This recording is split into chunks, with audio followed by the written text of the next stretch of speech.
মার্কিন যুক্তরাষ্ট্রের মিশিগান অঙ্গরাজ্যে অনুষ্ঠিত হয়ে গেল ৩ দিনব্যাপী ২৩তম নর্থ আমেরিকা বাংলাদেশি ফেস্টিভ্যাল ও বাংলা টাউন মেলা ২০২৫।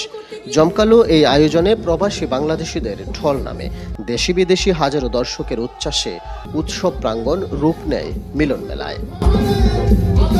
এবারের মেলার প্রধান আকর্ষণ ছিলেন বাংলাদেশ চলচ্চিত্রের জনপ্রিয় নায়ক জায়েদ খান, মিষ্টি হাসির অভিনেত্রী দিঘি ও সঙ্গীত জগতের কিংবদন্তি নগর বাউল জেমস। পাশাপাশি ছিলেন প্রবাসী প্রতিভাবান কণ্ঠশিল্পী RTN মেহেজাবিন মেহা, সুপরিচিত শিল্পী রেজিয়া পারভিন ও উদীয়মান গায়ক পারভেজ।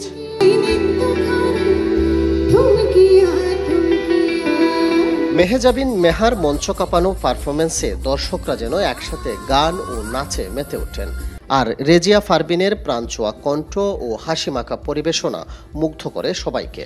বাংলাদেশ থেকে আগত শিল্পী পারভেজ একের পর এক জনপ্রিয় গান উপহার দিয়ে দর্শকের হৃদয়ে জায়গা করে নেন। অনুষ্ঠানের অন্যতম চমক ছিলেন জাহেদ খান। হাতে রোলেক্স ঘড়ি, রাজকীয় পোশাকে মোটরসাইকেল চালিয়ে মঞ্চে তার প্রবেশ মুহূর্তেই দর্শক মাতিয়ে তোলে। দিঘিকে সঙ্গে নিয়ে একের পর এক অসাধারণ পরিবেশনা উপহার দিয়ে তিনি প্রমাণ করেন কেন তিনি এখনও জনপ্রিয় নায়ক। তৃতীয় দিনের সমাপনী মঞ্চ মাথান নগর বাউল জেমস। তার গাওয়া কালজয়ী গানগুলোতে দর্শকদের আবেগ উছড়ে পড়ে। মিশিগানে বসবাসরত বাংলাদেশি বাঙালি ছাড়াও ভিনদেশিরাও তার কণ্ঠে মুগ্ধ হয়ে ওঠেন।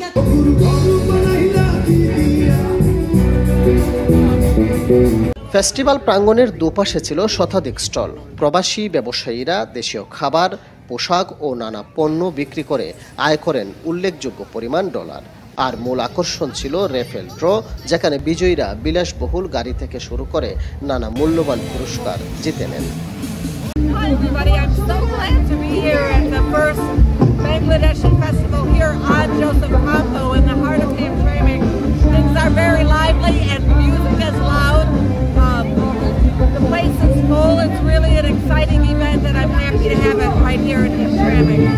আয়োজকরা জানান, মিশিগানের সংস্কৃতি মনা কয়েকজন বিশিষ্ট ব্যবসায়ীর উদ্যোগে প্রতি বছরের মতো এবারও উৎসবের আয়োজন করা হয়। এক কথায় প্রবাসীদের জন্য এবছরের সবচেয়ে বড় বিনোদন ছিল এই বাংলা টাউন মেলা। চ্যানেল 5, মিশিগান, যুক্তরাষ্ট্র।